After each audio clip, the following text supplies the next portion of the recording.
Muy buen día, Luis Alberto. Y desde luego es un gasto excesivo de los partidos políticos, estos casi 7,000 millones de pesos que van a recibir en 2018, tanto para su gasto ordinario como para gastos de campaña.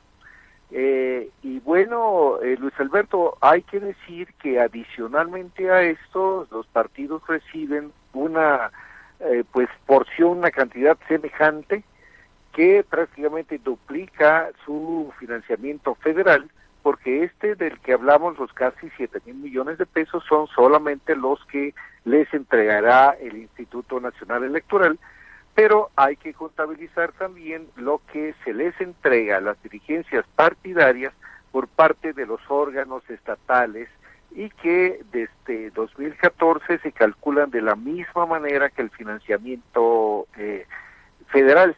De modo que ahí hay una doble vertiente por la cual los cuales los partidos reciben el financiamiento público. A todas luces es excesivo, pero lo peor, Luis Alberto, es quizá que además de que a pesar de la cuantiosidad, de lo cuantioso que es este financiamiento público, a los partidos no les basta con ese dinero, y entonces acuden a otras fuentes forzosamente ilegales.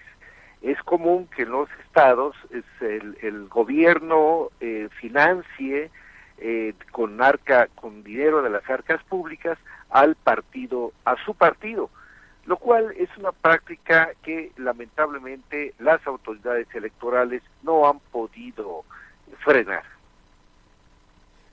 Sin duda. ¿Es el mayor presupuesto de la historia? Sí, Luis Alberto, y bueno, y esto ocurre prácticamente cada año, o bien en años de elecciones, porque en años de elecciones el financiamiento aumenta por el financiamiento para campañas, ¿no? Pero como los factores de cálculo para la determinación de la bolsa para los partidos son el número de electores, el número de ciudadanos inscritos en el padrón electoral por una parte, y por otra la unidad de medida que antes era el salario mínimo. Como son factores que siempre están a la alza, pues es natural que prácticamente cada año, cada bolsa anual de financiamiento sea mayor que la anterior. Claro, como decía, haciendo excepción de los casos en que hay elecciones, porque en esos casos los partidos reciben un 50% si hay elección presidencial, o un 30% si solamente hay elección legislativa. Total que como quiera que sea, es un mundo de dinero que desde luego debe revisarse. Hay varias formas de reducirlo.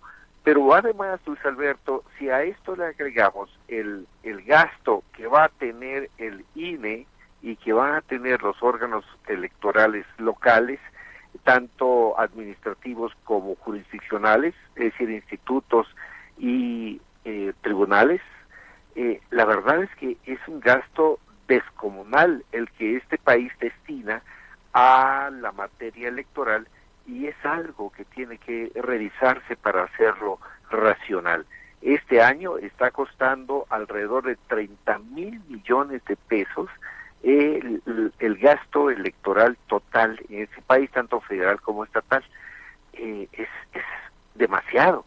No puede no puede continuar esto. Hay que racionalizar ese gasto. Plenamente de acuerdo, Eduardo. La democracia sigue siendo muy cara en México, es decir, de las más caras del mundo. En efecto, nuestro gasto electoral figura entre los más altos del mundo, si no es que es el más alto. Es un poco difícil compararlo porque el nuestro tiene ciertas características que otros órganos no tienen, ¿no? Que otros países no tienen de la misma manera. Pero como quiera que sea, es un gasto ciertamente descomunal el que se utiliza para la materia electoral en este país. Totalmente de acuerdo. Eduardo, pues te agradezco mucho como siempre y estamos en contacto contigo. Te saludo y te mando un abrazo. Buenos días. Un abrazo y saludos para la audiencia, Luis Alberto. Igualmente Eduardo Juchim, ex consejero electoral del DF.